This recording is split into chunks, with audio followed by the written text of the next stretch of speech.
सिंधुदुर्ग जिल्ह्यामध्ये मोठ्या प्रमाणात मत्स्य दुष्काळ पडलेला आहे. आपण बघितलं असाल की संपूर्ण सिंधुदुर्ग जिल्ह्यामध्ये एलईडी लाईट ज्या आहेत, त्या एलईडी लाईटच्या माध्यमातून दिवसा जेवढा उजेड असतो तसा रात्रीचा संध्याकाळचा समुद्र किनाऱ्यावर पूर्णपणे उजेड असतो. एलईडीला पूर्णपणे बंदी असताना सुद्धा या सिंधुदुर्ग जिल्ह्यातील म्हणा किंवा रत्नागिरी जिल्ह्यातील म्हणा, आमच्या मालवणच्या समुद्र किनाऱ्यावरचे सगळे मासे मासे खरवडून ह्यांनी नेलेले आहेत. आणि त्यामुळे पारंपरिक मच्छीमार असतील, छोटे ट्रॉलर असतील, यांना या दुष्काळाचा सामना करावा लागलेला आहे.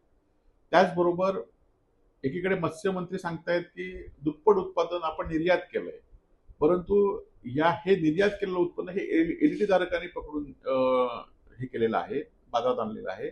आणि त्यामुळे आपण जर आज बाजारामध्ये बघितलं तरी माशा बाजारात शिल्लक राहिलेला नाहीये. त्याचबरोबर डिझेलचे दर आहेत, ते डिझेलचे दर सुद्धा भीक नको पण कुत्रावर अशी मच्छीमारांची अवस्था झालेली सरकारने करून ठेवली आहे. कारण एकीकडे 90 ते 93 रुपयाने पेट्रोल पंपावर डिझेल मिळत असताना आता मच्छीमारांना कमर्शियल मध्ये त्यांना आणलेलं असल्यामुळे 145 रुपये दर झालाय आणि त्यातले फक्त 25 रुपये त्यांना 2-3 महिन्याने पाठी मिळणार आहे. आणि ह्या सगळ्याचा मच्छीमारांच्या अर्थकारणावर उपासमारीची वेळ आता आलेली आहे. या संदर्भात स्थानिक मच्छीमारांनी गेले 8-15 दिवस आंदोलन करतायत आणि त्यांच्या आंदोलनाला वाचा फोडण्याचं काम आम्ही उद्या मोर्चाच्या निमित्ताने करणार आहोत.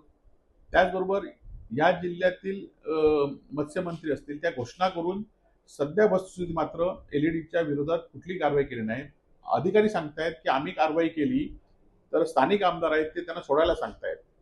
आज एलईडी धारकांच्या मालवणातील नगरसेवक असू दे, देवगडातील नगरसेवक यांचे फोटो यांच्यावर आहेत, तर त्यांची कशी हिंमत होणार आहे.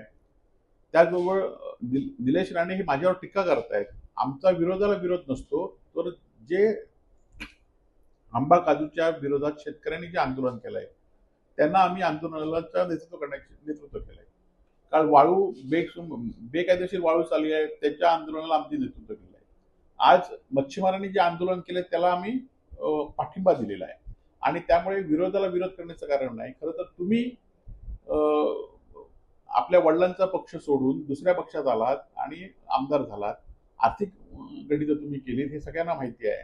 त्याचबरोबर एवढं करून माझ्यातले अनेक कार्यकर्ते सत्तेच्या आमिषाने फोडून सुद्धा कालच्या जिल्हा परिषद पंचायत समिती निवडणुकीत मला 49,000 पैकी जास्त निवड फक्त आणि फक्त मशालवर मिळालेली आहे. त्यामुळे माझा विरोधाला विरोध नाही, तर लोकांचे जे प्रश्न असतील ते प्रश्न मी लोकांच्या माध्यमातून रस्त्यावर आणणार आहे. आणि तसाच उद्याचा मोर्चा आहे. आमच्या कोणाच्या विरोधात मोर्चा नाही.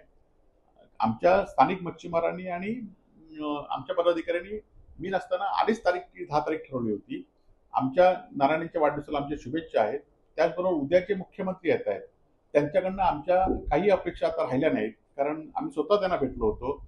आंबा आणि काजूची नुकसान भरपाई त्यांनी जाहीर करतो म्हणून सांगितली होती. संत्र्याला 2 लाखापेक्षा जास्त नुकसान भरपाई 4-5 वर्षापूर्वी जाहीर झाली होती आणि आम्हाला फक्त 22,000 रुपये नुकसान भरपाई झालेली आहे. आणि त्यामुळे आमचा या सरकारचा उद्या येत आहेत मुख्यमंत्री, पण आमच्या त्यांच्याकडे काही अपेक्षा नाहीत. आम्ही त्यांचा निषेध या ठिकाणी शेतकऱ्यांच्या आणि मच्छीमारांच्या वतीने करत आहोत.